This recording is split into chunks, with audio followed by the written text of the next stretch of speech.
you know the Grange Group, you're from the Northeast. It's a farmers' organization, fraternal organization of farmers to pass laws that are important to farmers, like railroad taxes and stuff like that. They don't have the Grange out here? But they don't have the Grange here. Huh. I always thought everywhere there was a Grange. There aren't enough dairy farmers here. But so I was in the Grange growing up, and in upstate New York, which is where I lived, it was a very small newspaper, and it always covered anything really that happened to anyone. And there's this family, the Tabors, Sandy and Lloyd, who won some competition I never understood that made them the king and queen of New York State. Something within the Grange, but it was the front page news. Sandy and Lloyd Tabor become king and queen of New York State. I know there must have been more, but I don't remember anymore. And I was young enough to think that explains why their house is the way that it is. Because you had to get to their house, you had to drive up, they had a driveway that went up from both sides. And we knew their two kids. Shortly, probably 2 or 3 years after they were crowned king and queen, which I never asked anyone about, I just knew they were the king and queen.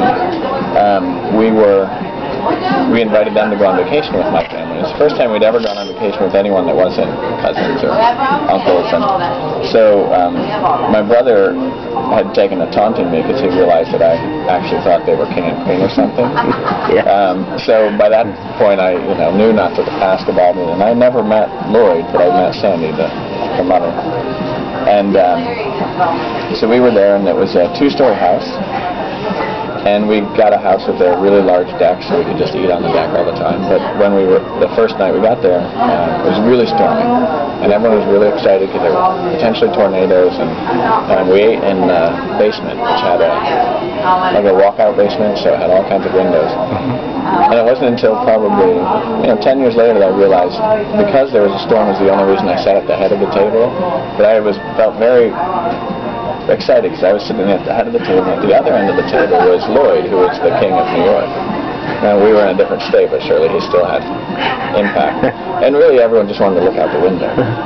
So we had corn on the cob, and everyone's passing around the butter and rolling their corn in the butter. And before anyone ate, Lloyd just slid underneath the table, very quietly, just slid underneath the table, just disappeared.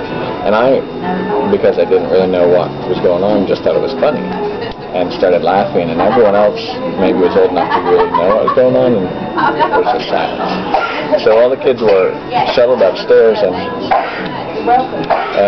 the ambulance came, and they did CPR on him, and they were secretly in the basement forever. I know we hadn't unpacked anything. There were 4 of us in this room with 2 sets of bunk beds, and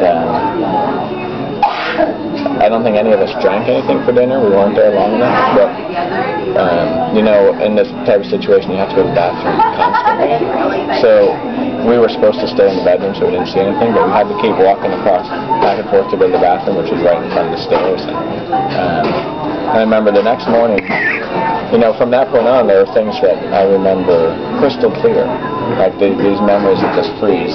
I think if you've ever hit a bird when you're driving in a car, that moment before you hit the bird, you can remember kind of the perfect shape of it. And there are a lot of memories from this time that are like that. And one of them is the next morning when the parents were trying to figure out what to do. Lloyd had already died. He had gone to the hospital and he had died. We were supposed to be there for 10 days, and the other family was going home, but the parents were packing them up, so they sent us out walking. We were supposed to go out and walk. But because of the rain and the climate, we couldn't walk on the road without stepping on slugs. Every time we walked, there were just these big slugs coating the road. And for whatever reason, it seemed that was gross, but it was palatable for all of us to get our bikes and then see who could make the most compressed circle. So we were in this parking lot, like, going in these circles, trying to make the most smushed slugs, like, these big donuts. That's all I remember. We were there for 9 more days. I remember nothing, except the king sliding under the table and smushing slugs.